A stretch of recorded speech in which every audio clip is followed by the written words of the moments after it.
ಉದ್ದಿನ ವಡೆ ಮಾಡೋದಕ್ಕೆ ಮೊದಲು ಒಂದು ಬಟ್ಲಷ್ಟು ಉದ್ದಿನ ಕಾಳು ಅಥವಾ ಉದ್ದಿನ ಬೇಳೆನ ನೆನೆಸಿ ಒಂದು 6 ಗಂಟೆ ಅಷ್ಟೊತ್ತು ನೆನೆಸಿ ಚೆನ್ನಾಗಿ ತೊಳೆದು ರುಬ್ಬಿ ಇಟ್ಕೋಬೇಕು. ಗ್ರೈಂಡ್ರಿಗೋ ಅಥವಾ ಮಿಕ್ಸಿಗೋ ಹಾಕಿಟ್ಕೋಬೇಕು. ನಾನಿಲ್ಲಿ ಹಿಟ್ಟನ್ನು ರೆಡಿ ಮಾಡಿ ಇಟ್ಕೊಂಡಿದ್ದೀನಿ. ನೆನೆಸಿದ ಉದ್ದಿನ ಕಾಳನ್ನ ಈ ಥರ ಮಿಕ್ಸಿಗೋ ಅಥವಾ ಗ್ರೈಂಡ್ರಿಗೆ ಹಾಕಿ ರುಬ್ಬಿಟ್ಕೋಬೇಕು. ಮೆತ್ತಗಿರಬೇಕು.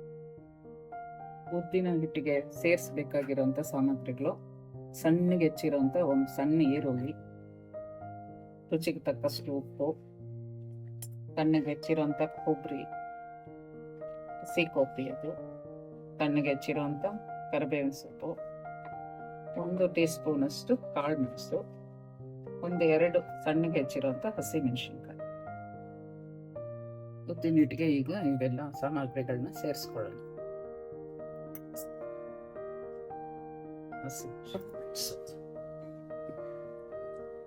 ಕರಿಬೇವಿನ ಸೊಪ್ಪು, ಹೆಚ್ಚಿರುವಂತ ಕೊಬ್ಬರಿ,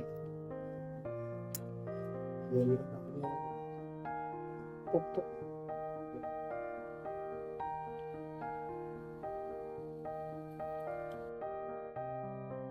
ಉದ್ದಿನ ವಡೆ ಗರಿಗರಿಯಾಗಿ ಮತ್ತೆ ಸ್ಪಾಂಜ್ ಆಗಿ ಬರಬೇಕು ಅಂದ್ರೆ ಒಂದು ಟಿಪ್ಸ್ ಏನಪ್ಪಾ ಅಂದ್ರೆ, ಇಡ್ಲಿ ಹಿಟ್ಟಿರುತ್ತಲ್ಲ ಅದು 1 ಸೌಟ್ ಅಷ್ಟು ಹಾಕಿ.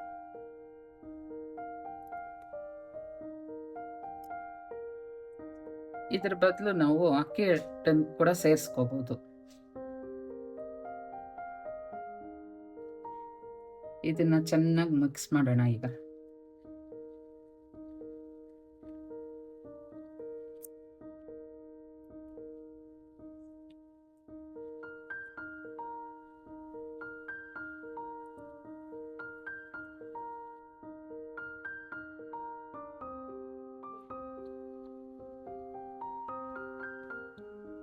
ಈಗ ಎಣ್ಣೆನ ಕಾಯೋಕೆ ಇಟ್ಕೊಳ್ಳೋಣ.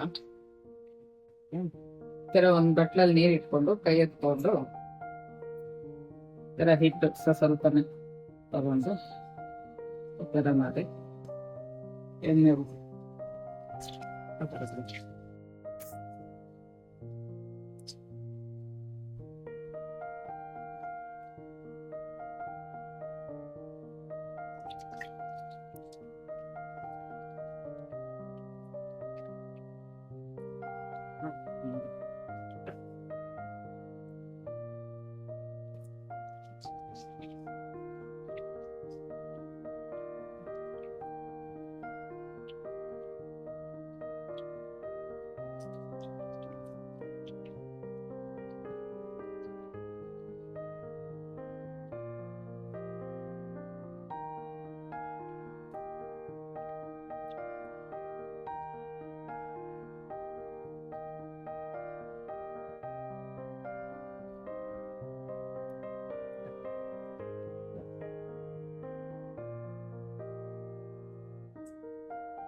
ಈ ತರ ಉದ್ದಿನ ವಡೆನ ಅವಾಗವಾಗ ತಿರುಗಿಸ್ಕೊಳ್ತಾ ಇರ್ಬೇಕು.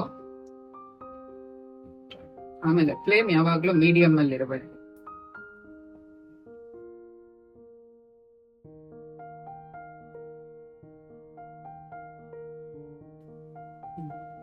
ನೋಡಿ, ಈ ತರ ವಡೆ ಗೋಲ್ಡನ್ ಬ್ರೌನ್ ಆಗ್ಬೇಕು.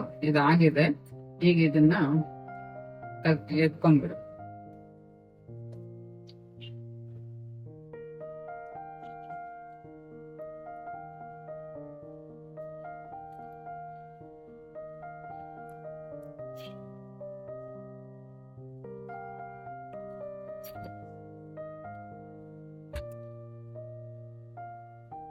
ಗರಿಗರಿಯಾದ ಉದ್ದಿನ ವಡೆ ರೆಡಿ ಆಗಿದೆ.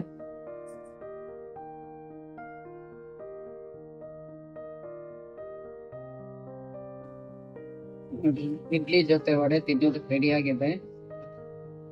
ನೋಡಿ ಎಷ್ಟು ಯಾವ ತರ ಕ್ರಿಸ್ಪಿ ಆಗಿ ಬಂದಿದೆ, ಒಳಗಡೆ ಎಷ್ಟು ಫ್ಲಫಿ ಆಗಿರುತ್ತೆ ಅಂತ.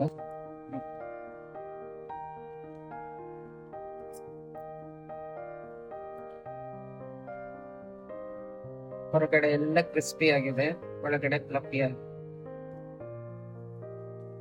ಇದೇ ರೀತಿ ನೀವು ಮಾಡಿ ನೋಡಿ.